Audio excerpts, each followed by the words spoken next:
Assalamualaikum warahmatullahi wabarakatuh. Sekjen PBNU langsung bersikap keras menyusul adanya pernyataan dari Abu Bakar Basir, mantan napiter yang ternyata terang-terangan telah melakukan dukungan kepada pasangan Anies Muhaimin di Pilpres 2024 ini. Dan tidak hanya itu, bukan hanya persoalan dukungannya, tapi persoalan siapa yang mendukung dan argumentasi alasan politiknya yang merupakan cerminan bentuk politik identitas yang sangat membahayakan.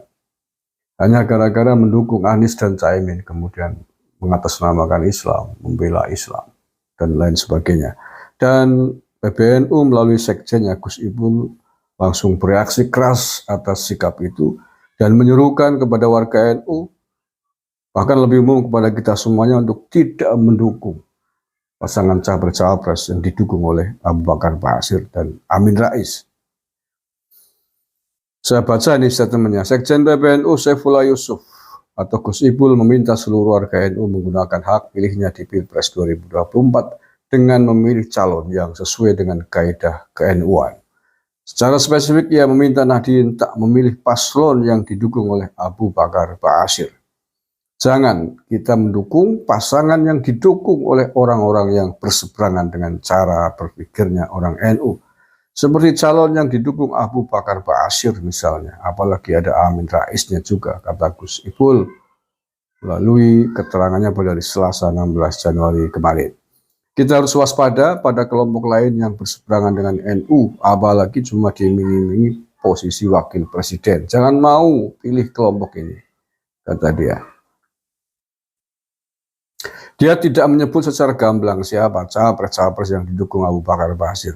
Akan tetapi, belum lama putra dari Abu Bakar Basir menyebut ayahnya mendukung Anies Muhaimin Iskandar di Pilpres 2024. Adapun Amin Rais adalah pendiri Partai Umat, bekas politikus PAN ini pada 18 Oktober 2023 yang lalu mendeklarasikan dukungan Partai Umat kepada Anies Baswedan.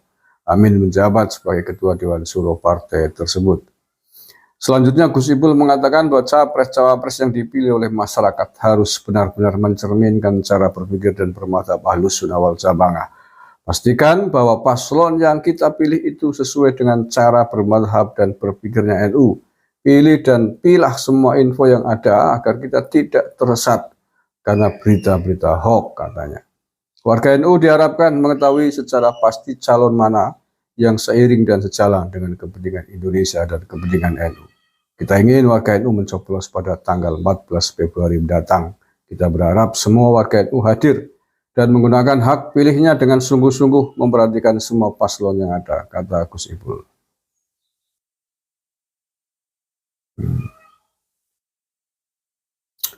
Ketua Umum Besar Pengurus PBNU, Ketua Umum Pengurus Besar NU atau PBNU Yahya Khalil Stakuf menegaskan independensi dan netralitas NU dalam pemilu 2020.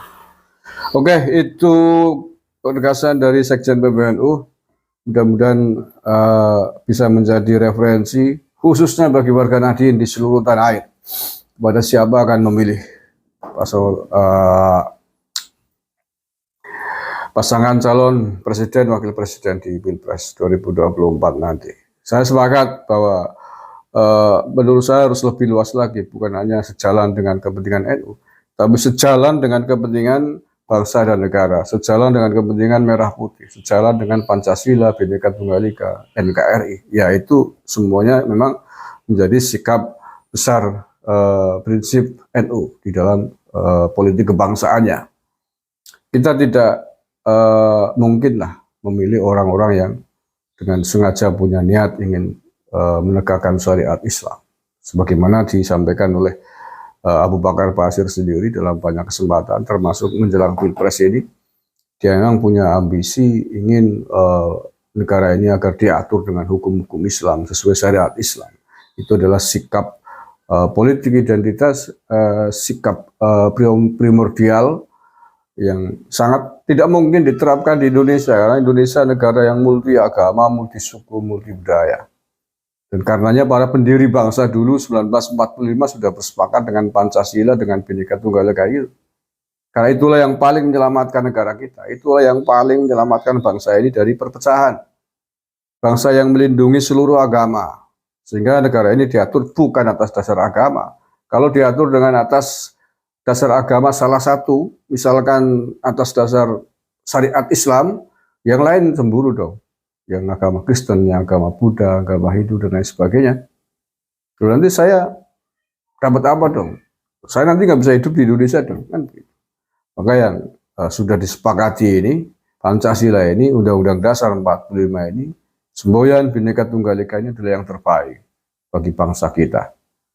Dan itu sudah terbukti hampir 1 abad, kita bisa hidup rukun di Indonesia ini, saling berdampingan dengan toleransi beragama, dengan kita mengenal kerukunan antar umat beragama, kerukunan antar sesama anak bangsa, dan bahkan kerukunan antar sesama umat manusia. Kita tentu lebih enjoy, lebih berbahagia hidup berdampingan dengan kerukunan yang kita jalin, walaupun kita berbeda-beda agama dan keyakinan. Daripada kita hidup satu agama, tapi tidak rukun gara-gara rebutan kekuasaan, kemudian mengatasnamakan paham agamanya masing-masing, yang terjadi kemudian saling mengkafirkan, saling menyesatkan, dan timbullah konflik perang saudara sebagaimana di Timur Tengah sering saya sampaikan. Di Afghanistan itu semuanya Muslim orangnya, tapi gara-gara tidak pandai menghargai perbedaan, bahkan perbedaan dalam skup kecil, perbedaan dalam memahami agamanya sendiri. Kapan dia menghargai perbedaan? Yang terjadi konflik dan perang saudara sudah hampir 70 tahun belum selesai. Nah, kita tidak ingin itu terjadi di negara kita. Kita negara yang banyak agama, tetapi sepanjang kita pandai menghargai perbedaan-perbedaan agama itu, kita bisa rukun bersama, berdampingan, saling bantu-membantu, saling toleransi, insya Allah kita hidup damai. Dengan kedamaian itulah kita bisa menjalankan syariat agama kita masing-masing tanpa takut diganggu oleh pihak lain, tanpa takut diganggu oleh agama lain, tanpa takut diteror oleh agama lain. Nah, sikap inilah yang kemudian membuat kita menjadi besar dan dikagumi oleh bangsa-bangsa lain. Karena sikap saling menghormati, sikap toleransi ini, dan harus kita pupuk bersama. Dan sejalan dengan itu harus kita lawan bersama-sama orang-orang, kelompok-kelompok yang mencoba ingin memaksakan Indonesia menjadi negara agama. Orang-orang yang masuk, yang bersikap intoleran, orang-orang yang bersikap radikal, bahkan kemudian lahir menjadi seorang teroris, kelompok teroris, harus kita lawan bersama-sama. Demi sayang dan cinta kita kepada bangsa dan negara Indonesia ini. Terima kasih. Assalamualaikum warahmatullahi wabarakatuh. Harga mati.